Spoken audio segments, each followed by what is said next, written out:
see, when they approach you, which one's going to give you some trouble and how to stop it in its tracks. Okay. Then you'll be fine. Okay. Okay. Thank you. You're welcome. Yeah. Well, come on. This is your chance. I charge $150 an hour, people. Yeah, all the newbies. See, they're putting all of you to shame. Your first name is?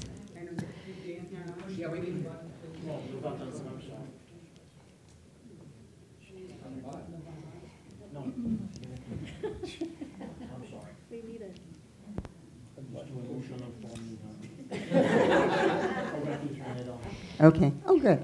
Okay. I'm Susie. Susie Shooter. Your first name? Susie. Susan. S-U-Z-I-E, right. Okay, so you're happiest when?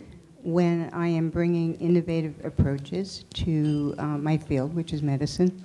And you're bringing innovative what? Sorry. Approaches. Approaches, right. Okay, like techniques or methods? Well, different ways of doing things. And your profession is? I'm a doctor. Okay, and what field? I do, well, it's kind of my own field, psychoneuroendocrinology. Okay. And I look for underlying disorders that cause people to have psychiatric symptoms. Okay, and so when you did your values, did you have any of the values that are not being met in your current work? I'm on a path, but I'm not there yet. Well, can you be specific? Okay, on your paper? Right.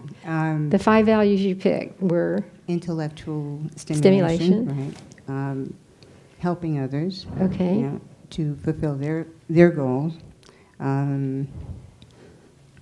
Financial security. Okay. And which of those values are not being met in what you're doing? Let's see, Well, the financial security right now, but it's... can you be more... You mean money or... No, money, actually money, right. Money, okay. Right. Well, compensation and security are two different things. Okay, right. That's okay, because it's important that security is about knowing what's going to happen. Okay. Right now the reason why the stock market and the world is in such a turmoil is because of the level of uncertainty. Because people don't want to make decisions if they're not going to know what's going to happen, right? So they hold on to the money, and when there's all these people sitting on a lot of cash right now. Compensation would be whatever. Okay, so compensation is the value that's not being met. Is there anything in what you do in terms of when people have complimented you, the one thing I had there, what do people say that you do that is better than anyone that they know? I'm able to help them in a way that nobody else can. Okay, so how come that's not getting out there into the market, that message? It's slowed down. I did start lecturing, and I lectured internationally to doctors. And I'm very happy when I'm doing that. Well, you should hook up with her over here. Okay. Do you see? What you need is some help in terms of presentation. Yes. Because I'm sure you're a wonderful scientist, and you have a good mind, right? Yes. Okay. An intellectual stimulation is a high value, and you're probably more of an introvert. No. No? Oddly, no. Right now I am, yes. Well, one can't choose temperament. You're born with it. So my hunch about you is that you're more introverted, but mainly what you need is how to put yourself in the marketplace so that people believe what it is you're saying, because right now they wouldn't believe it. Right. Well, this is the first time I'm actually expressing it in front of a group of people. Well, good for you. Yay. Well, that's what I meant earlier about love. It's very scary when you're putting out what you really love and it's closest to your heart, and if somebody rejects that. Well, it's also making a statement of what I want to do, and then I have to do it even more so because there's that watching, too, right?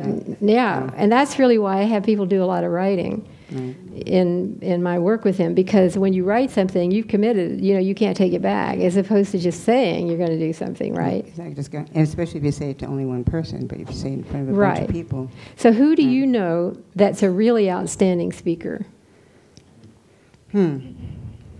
Well, I can't think of one. Oh, Tony Robbins has that. Okay, well, besides Tony, a moment. That's not your style at all. No. Someone who's more, I would say, this group probably would be a tremendous resource for you, because you guys have so many speakers, right? So perhaps if you could talk with Adrian, and the two of you get your heads together and pick out a couple of people who are really very good speakers, very good presenters. Right. And even if you have to pay that person for his or her time, go and learn from them how to do what it is you need to do next in your career so that the money starts coming in. See, because if people don't know you exist, how can they pay you? That's true. Very true. But you want to be careful when you're putting yourself out into the market that everything you say is in perfect alignment with the values that you chose. Right. Because honestly, people that would be your target audience, they value money too. So they're probably going to be more high-income earners. Yeah, usually, right. See? So if you know your niche in the market, like I know my client all the way down to, I can tell when they call me on the phone or whatever, I can hear it intuitively if we're going to be a match. Because usually they've gone to the trouble of doing some research, they've read one or two, both of the books, so they know something. So if you had something that people could read about you that would get them acquainted with you, but also if you really knew how to present yourself more powerfully. To do what? To release myself? To present yourself more powerfully, yeah. Thank you. But, so that's really what I would suggest for you. As I gather speed, I will become more powerful. Well, and especially if you work with somebody that's a pro at it, they can save you so much time and grief. Shortcuts, yes. The shortcuts. I mean, I tell people that. Why reinvent the wheel? Because when I was working on my second book, I hired 2 editors on my own to help me with it, even though I had one book out and it was doing fine. But, each time I run up against these walls and I can't figure it out, and I say, I'm too close to it. So I hired these 2 women. They were just terrific. One was a nonfiction, one was a fiction editor. And, boy, they saw right away what was wrong with the manuscript.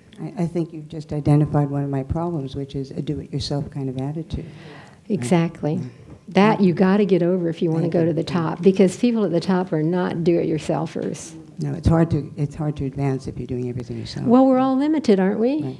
Time-wise and vision-wise. Yeah, and I didn't know until the editor looked at the manuscript and she said, you got to start this off with a story. See, well, that's a fiction editor. See, she would have picked that up, and that's why I hired her, because I didn't want a nonfiction editor, because I knew the nonfiction editor would want me to start with facts. Right. And I already knew that was wrong, but I just didn't know how to begin it. So the fiction editor, right away, she said, the first chapter has got to be a story. Because she said, that's what draws me in. Once I got to your stories, Nancy, I really felt like I was drawn in. So, see, that advice alone was worth it. Was worth it. So, I just think everybody, you should reach out to pros. And, if they're not the right one, go to the next one until you find the person that's got the answer. And then they'll just tell you. And you got to be open to hearing what you don't want to hear. Usually, right? It's what you do need to hear when you don't want to hear it, right? Yeah, because, sure. To tell you, if you put what you love in front of somebody, and if they're not the right kind of critic, they can destroy you. Well, it's like having your child and say, how does he look? And the person says, well, he's kind of ugly. But yeah. Well, a constructive critic, listen, the constructive critic wants you to succeed. Right.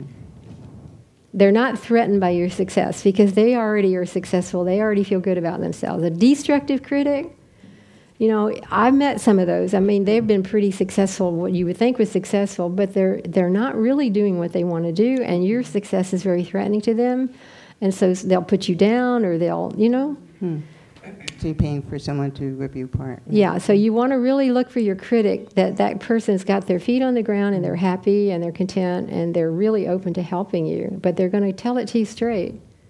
Not going to soft pedal it. See, and that's what I mean. You want somebody who doesn't soft pedal it. Thanks. Okay, Thanks. That was very brave of you. Thank you. Yeah. Okay. Hello. Hello. Your first name? My name's Cappy. Cappy. That's a very chipper name. Yeah, thanks. And I'm happiest when? I'm happiest when I'm speaking and being a contribution to people. And to what kind of people? Well, I'm... Adults? Yes. Yes. Any age group? Typically between 30 to 50. Okay. That's a lot of people. Yeah.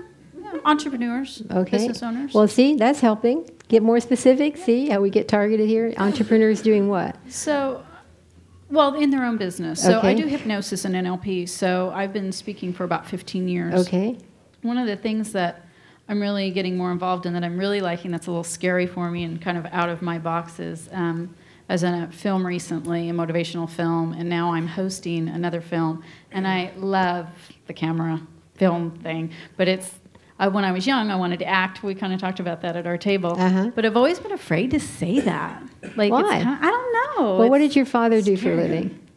My father owned businesses. Yeah. And was he supportive of? No, not at all. Because did you notice how the register in her voice went down when she? It's embarrassing. I don't know why, because I'm very confident. I love what I do, and then yet when I well, don't think underestimate about that, don't underestimate the impact of a father who's disapproving. huge daddy See, issues. yeah.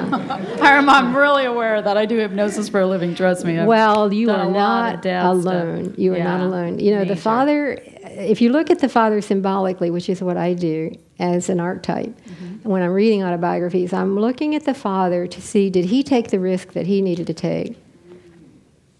Did he live his own life? And did he encourage his children to live their own life? Yeah, no, not at all. Okay, if he doesn't come under those three, here you have the father who's hypercritical. Abusive. Critical. Okay, very that's a unstable. tip-off to somebody who's not... I could go on. Yeah, well, Not good. he's not doing what he really wants to do. Okay, this has left a scar on your psyche. Oh, definitely. And now, to me, I think you should parlay that creatively and go after people who've had the similar kind of hypercritical parent Yeah. to help them to see how they could get over that. See, because the fear of there are 6 basic fears. The fear of criticism is one of the major in the culture. A fear of what somebody's going to say, what they're going to do, and especially, as I said, when you put your heart out there. Yes. See, so to track it back to the what the father said to you, and what is his first name? Bert. Bert? Okay. Bert. Yeah. Okay, I want you to think of him from now on. Like when I have my clients write their autobiographies, I insist that they use first names for the parents. Okay. And that they do not use the mom, dad when we're working together. Why? Because, see, this creates a new category in your mind for them as people. Because if mom and dad, mother, father, it's loaded up with emotion. See, and you can't see the person clearly as long as you're calling them mother or father. Right. But once you write, Bert, you know, you just say it. And the same with your mother's first name? Artie. Now, did she collude with him? Did she allow him? She was very passive. He ran the show. Everybody was scared to death of him. And Okay. she, you know. Well, again, but you see, what you're up against is the inside of you, absolutely. the passive part of you that would be frightened of the aggressor. Well, I think, took his role as a young girl and saw how my mom was treated, and I was like, screw that. Yeah. So I became very assertive Right. and very driven, Right. and married somebody very passive. Well, that didn't work. Right. And then, you know, I've been a single mother for 12 years, and my dad died about 10 years ago. So I've done a lot of, you know, healing and work and talked to him, you know, spiritually, if you will. But, yeah, I completely agree with you. It's definitely that little scared girl that still gets afraid. Like, right. Oh God, well, you know. she will be less and less afraid if she knows that the part of you will stand up to the Berts of the world and tell them to go take a hike. Yeah. But as long as you're thinking of him as father, you know, when I have the clients write about these people, I try to get them to think as if they're a novelist and they're writing about characters in a story. Anything that helps you to detach so that you see the person. Like he owned businesses, and so he probably made money. On and off. On and off. Did real well, real bad. But did you, as a little girl, understand that his problem was his career? No. No. How could you? No. But if you could see that now, that really was the issue, was his work. And that's what I have found with most fathers who drink, who drug, who abuse, is they were not happy in their work. There were so many millions and millions of men who have been in jobs they absolutely hate. Well, I have to do it for her. I have to do it for the kids. See? So the kids and the wife, they take the abuse. Right. If you're watching the episodes of Mad Men, which I can't even watch after a couple of them, but you see it, the drinking Right. and the abuse and the nastiness that was going on underneath the surface of that so-called, you know, 50s and 60s veneer. Right. And that's what you're up against. So I would recommend that you write the autobiography, starting with the grandparents. Okay. Call everybody by their first names. Just write the story. I like it. Notice what was his problem really, and see, you didn't have anything to do with that. And he was just taking it out on you. Yeah, absolutely. Well, then once you do that, I mean, it's not going to happen like that. Right. But it gives you a lot more understanding for the misery